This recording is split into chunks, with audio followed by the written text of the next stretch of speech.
What is going on, guys? It is your boy, Jabberboy188 here, and today I'm going to be doing the F1 2014 Russian Grand Prix review, plus the MotoGP 2014 Japanese Grand Prix review. So, yeah, we're going to start off with Formula 1, of course. So, yeah, before the weekend got underway, still a lot of people were a little bit in shock, a lot of people a little bit sad by the news of like Jules Bianchi and whatnot. By the way, Jules is still in the hospital in Japan. Still prayers on him. Hope he does, get back into Formula 1 soon. And there was a meeting on, I think, Friday night about what they can do with safety.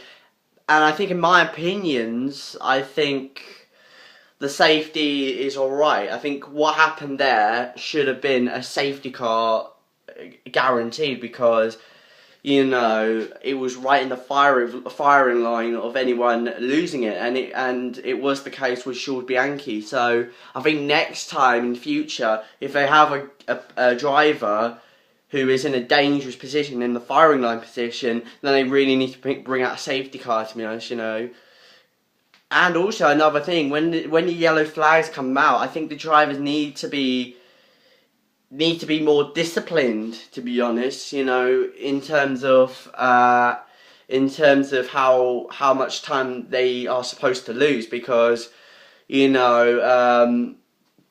because drivers, you never know. Drivers could be tempted to maybe drop to maybe 1/10, which I don't think is enough. I feel like they should drop about over half a second, or even a second, to be honest. Maybe even 1.5 in wet conditions. So yeah, I think if they go fast than that, what needs to happen is probably maybe like a penalty, something like that. That would be really, really good for the safety of the sport, I believe. So so that's my opinions on what to improve about the Jules Bianchi thing. Like I said, prayers on him. Hope he does get back to. I hope he does make a really good recovery. So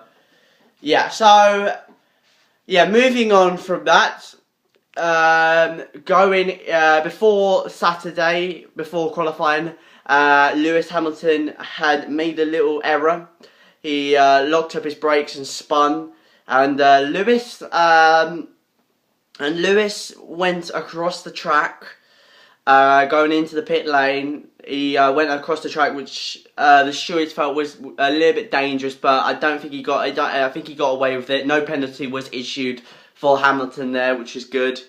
I think, in my opinion, because there was no cars close to him that could be in a serious danger to hitting his car.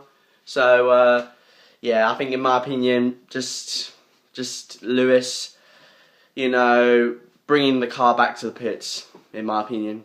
That's it. So into qualifying. Before that as well, Marussia was only gonna race one car. Good decision, I believe, in respect of Bianchi. I believe a good decision, I would say. And so moving on into qualifying, going into the last minutes of the session, nothing much really happened at the start. But going into the last bit of the session, Massa had problems. He had some sort of engine related problems.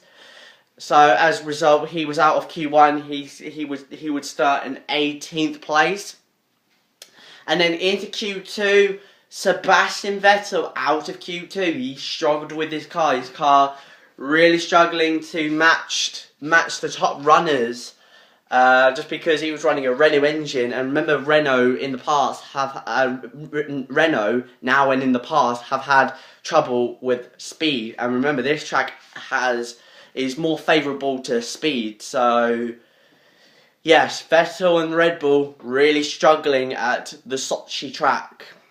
And then into Q3, it was a great fight between the Team Mercedes and between Valtteri Bottas. Bottas really taking the fight to the Mercedes, which ultimately ended with Lewis Hamilton being the quicker of Rosberg by 2/10 to Bottas closely behind.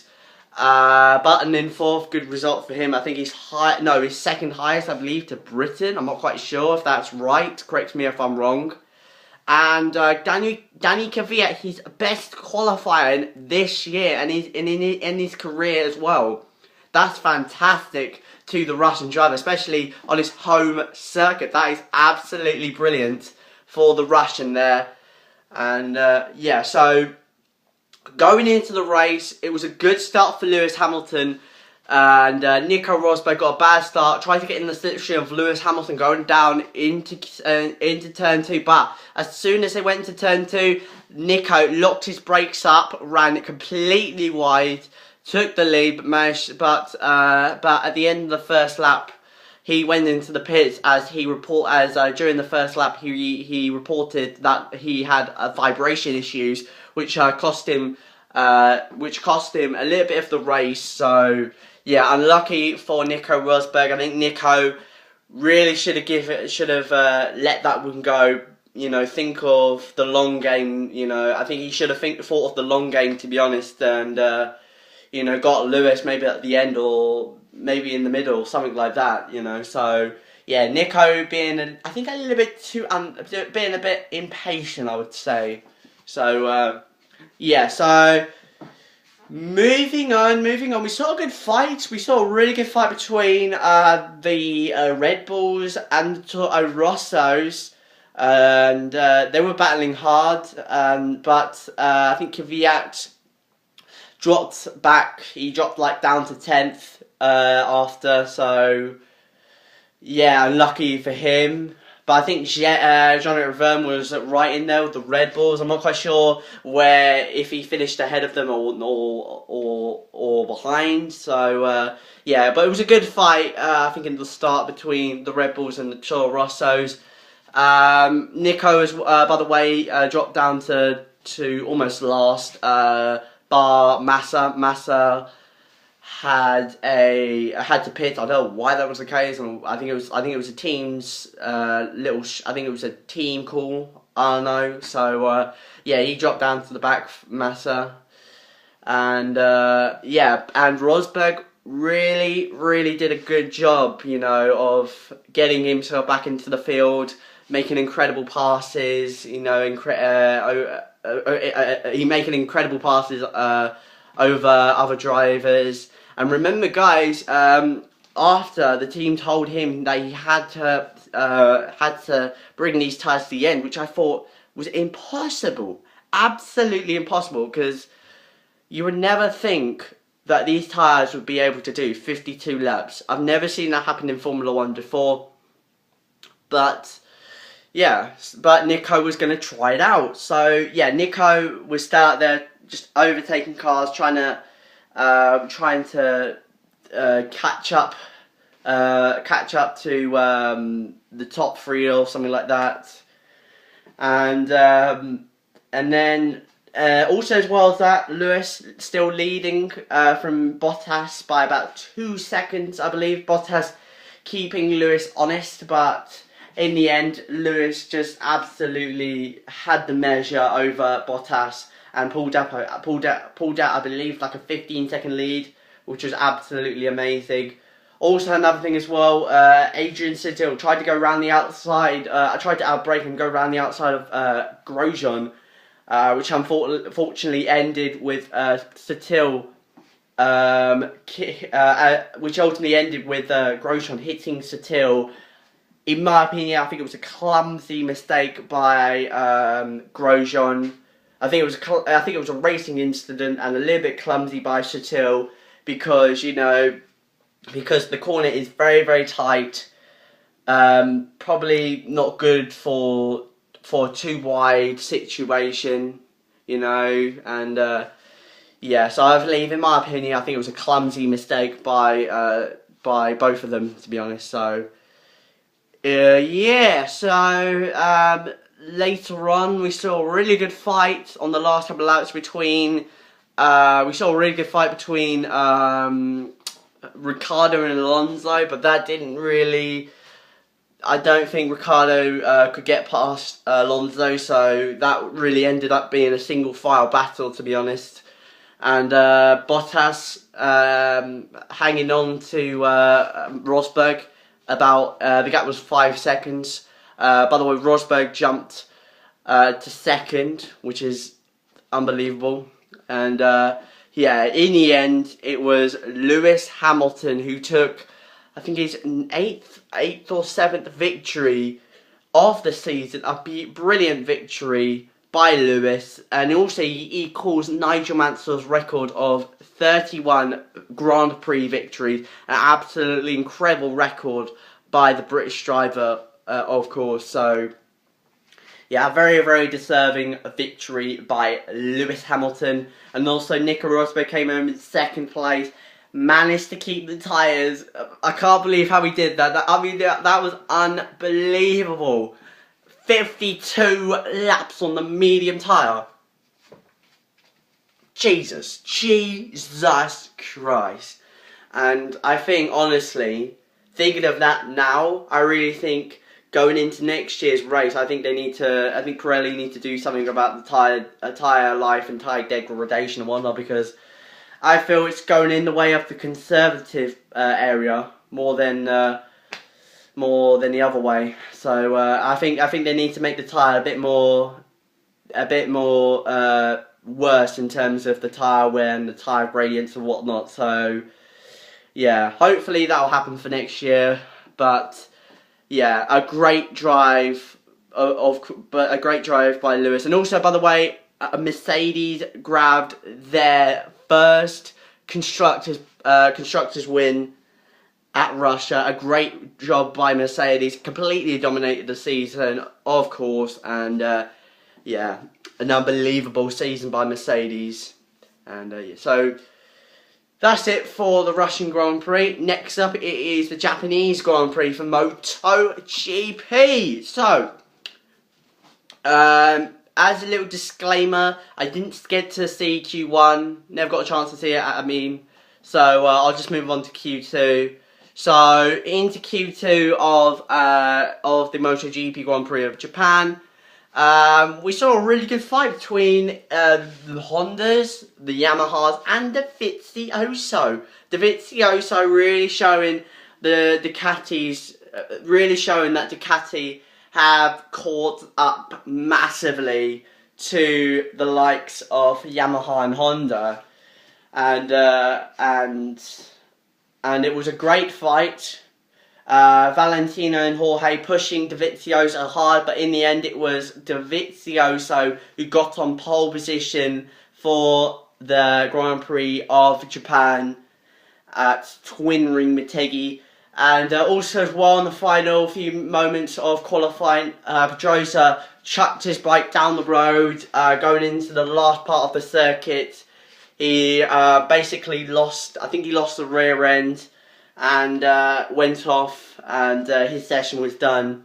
But he did I think he did manage to qualify in third. I'm not quite sure, but yeah, I think it was third. So yeah, good job by Pedrosa there.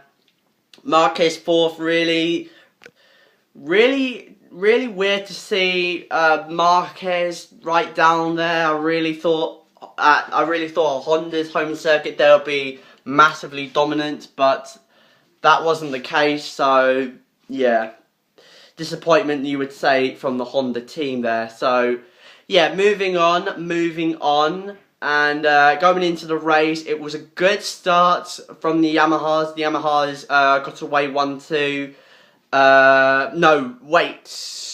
Jorge got ahead of Dovizioso, and then Valentino Rossi after that got ahead of Dovizioso, which dropped Dovizioso down third, and then later on Marc Marquez got ahead of Dovizioso, and then after that it was just really the same thing, but this time with Pedrosa as he dropped down to fifth. So really unlucky for Dovizioso. His bike really struggling on race trim, which is something I think Ducati need to fix if they want to be back up with the sharp end. So yeah, and then after that we saw a really good.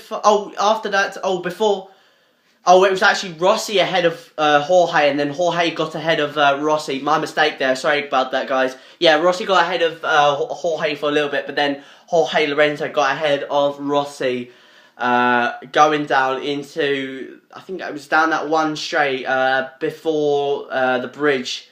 So yeah, the one little big braking zone on the main on the back straight there. So the one before the bridge. At the last part, you get the picture, guys. So yeah, so Jorge, as a result, was leading from Rossi, and Marquez, for him to become world champion at a Honda's home circuit, he would need to pass Valentino Rossi. Now he would have to beat Pedrosa as well, but he was ahead of Pedrosa.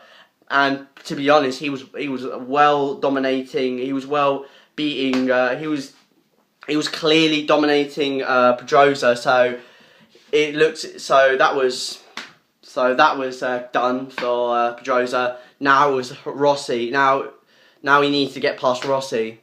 So yeah, and it was a great fight between them. Just chewing away. Marquez chewing away 10th by 10th. And yeah, and with about 10 or so laps to go, Marquez did an insane move down the inside of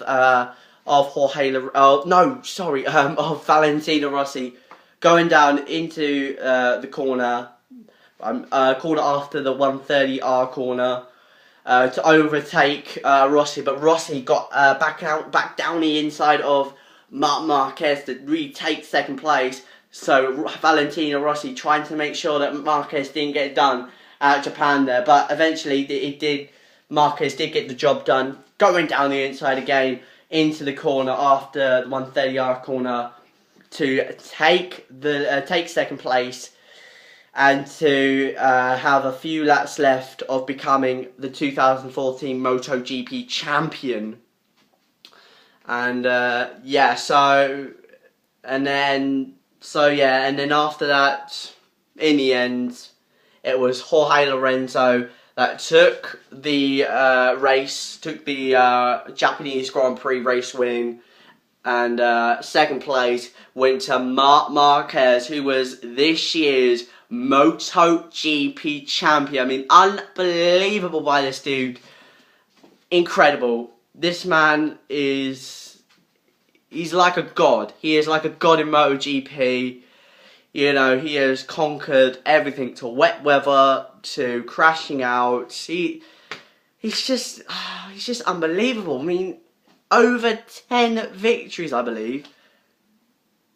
Unbelievable. That's insane. That's insanely good from Marc Marquez. And I believe there'll be more championships to come, more records to be broken.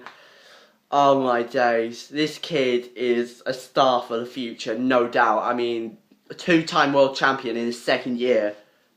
Incredible by this young dude from Spain. And yeah, so yeah, Marc Marquez, 2014 MotoGP world champion at Honda's home circuit as well. That's fantastic as well for Honda to get their drivers at that circuit.